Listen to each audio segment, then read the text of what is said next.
3 principles होते हैं clinical lab के। क्या क्या होते हैं? Quality management, quality assurance and quality control.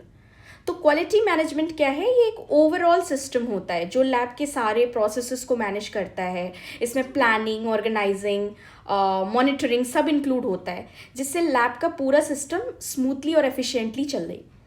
Quality management जो होता है वो पूरी लैब को सही तरीके से चलाने का एक सिस्टम है, और इसी के अंदर आता है आपका क्वालिटी एश्योरेंस एंड आता है आपका क्वालिटी कंट्रोल।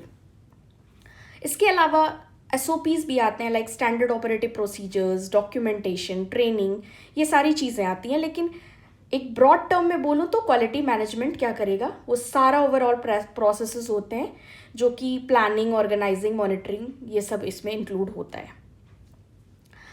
क्वालिटी एश्योरेंस क्या होती है? ये एक प्रिवेंटिव अप्रोच होता है, मतलब गलती होने से पहले रोकना। ये इंश्योर करता है कि लैब के सारे प्रोसेसेस प्रॉपर्ली डिजाइंड और फॉलोड हों, और इसका मेनली फोकस जो होता है वो प्रोसेस इम्प्रूवमेंट पर होता है। जैसे इसका एग्जांपल ले सकते हैं कि प्रॉपर सैम्पल कलेक्शन प्रोटोकॉल हो, इंस्ट्रूमेंट का कैलिब्रेशन, अभी हम आगे डिस्कस करेंगे कि इंस्ट्रूमेंट कैलिब्रेशन क्या होता है, स्टाफ की प्रॉपर ट्रेनिंग होनी चाहिए। तो क्वालिटी एश्योरेंस बताता है कि गलती होने से पहले ही उसको प्रिवेंट करना, कैसे प्रिवेंट करना है। देन आता है क्वालिटी कंट्रोल। क्वालिटी कंट्रोल क्या है? ये एक डिटेक्टिव अप्रोच है, मतलब गलती होने के बाद पकड़ना। मतलब उससे पहले का अप्रोच होता था क्वालिटी एश्योरेंस, कि गलती होने ही नहीं देना। और अब आता है क्वालिटी कंट्रोल, जो कि अगर रन हो गया है तो डिफेक्ट को कैसे डिटेक्ट करना है, तो गलती होने के बाद उसको पकड़ना कैसे है। तो ये टेस्ट रिजल्ट्स को मॉनिटर करता है, चेक करता है, रिजल्ट को एक्यूरेट है या कि नहीं, प्रिसाइज है या नहीं, ये सब चीज़ें बताता है। लाइक जैसे कि एग्जांपल्स हम देखेंगे, कंट्रोल सैम्पल्स का रन करना, लेवी जेनिंग्स चार्ट कैसे यूज़ करते हैं आगे हम देखेंगे, वेस्टगार्ड रूल्स कैसे अप्लाई करते हैं। तो क्वालिटी कंट्रोल देखता है कि रिजल्ट सही आया है या नहीं, ये चेक करता है। तो हम कह सकते हैं कि क्वालिटी मैनेजमेंट एक बिग अम्ब्रेला है, और उसमें क्वालिटी एश्योरेंस जो कि एरर होने से पहले रोकता है, और क्वालिटी कंट्रोल जो है वो एरर को डिटेक्ट करता है। ये थे आपके 3 principles of clinical lab. Then आता है prerequisite for an effective lab service. क्या क्या प्री रिक्विजिट्स होते हैं? लाइक लैब का काम सिर्फ टेस्ट करना नहीं होता, बल्कि हर स्टेप को इम्प्रूव करते रहना भी ज़रूरी है। तो promotion of quality control and continuous improvement of the total testing process including pre-analytical and post-analytical phases। अभी हम आगे डिस्कस करेंगे कि pre-analytical phases क्या है, post-analytical phases क्या है। तो हमारा काम सिर्फ ये नहीं है कि सिर्फ टेस्ट कर लिया, काम खत्म हो गया, नहीं, हमें सारे स्टेप्स को का इम्प्रूवमेंट करना बहुत ज़रूरी है। तो ये पूरा प्रोसेस इंक्लूड करता है प्री एनालिटिकल फेज़ को, जिसमें कि आप सैम्पल कलेक्ट करते हैं। जैसे मैं एग्जांपल लूँ, ब्लड का सैम्पल लिया या कोई भी सैम्पल लिया, उसको कलेक्ट किया, उसकी प्रॉपर लेबलिंग की, उसे ट्रांसपोर्ट किया।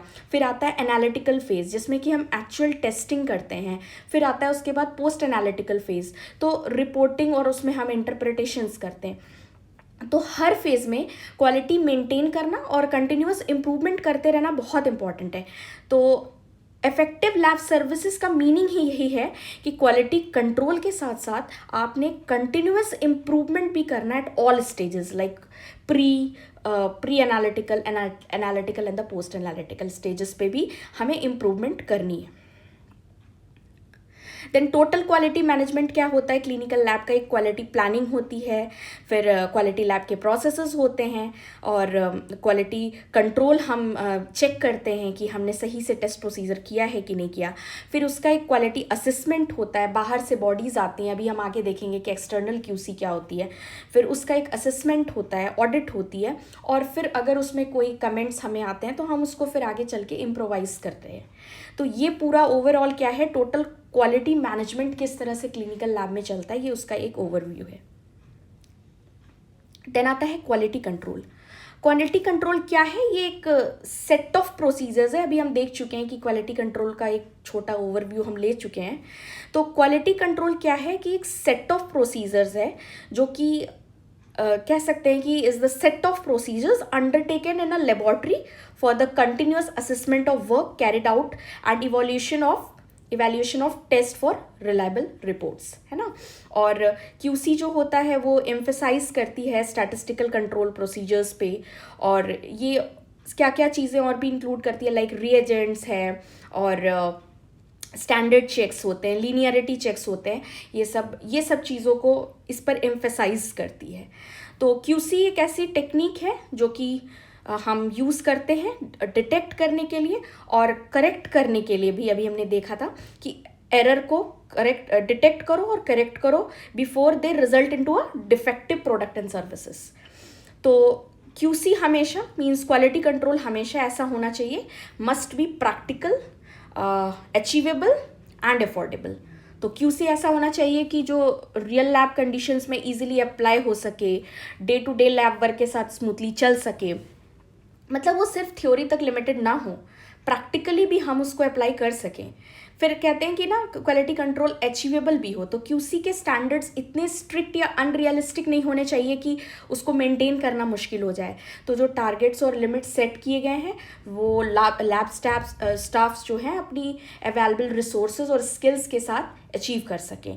और क्वालिटी कंट्रोल का एक मीनिंग ये भी कि अफोर्डेबल भी होना चाहिए, का अप्रोच एक ये भी है कि अफोर्डेबल होना चाहिए, means quality control system expensive नहीं होना चाहिए। रीएजेंट्स, कंट्रोल्स और इक्विपमेंट का कॉस्ट जो है वो लैब के बजट के अंदर होना चाहिए, स्पेशली जैसे स्मॉल या मीडियम लैब्स के लिए।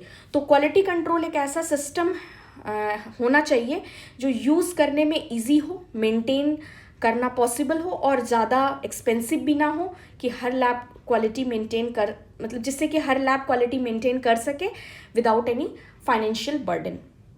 तो यही है आपका क्वालिटी कंट्रोल। हम इसी तरह से इसको डिफाइन करेंगे कि quality control is the set of procedures undertaken in the laboratory for continuous assessment of work carried out and evaluation of test for reliable reports.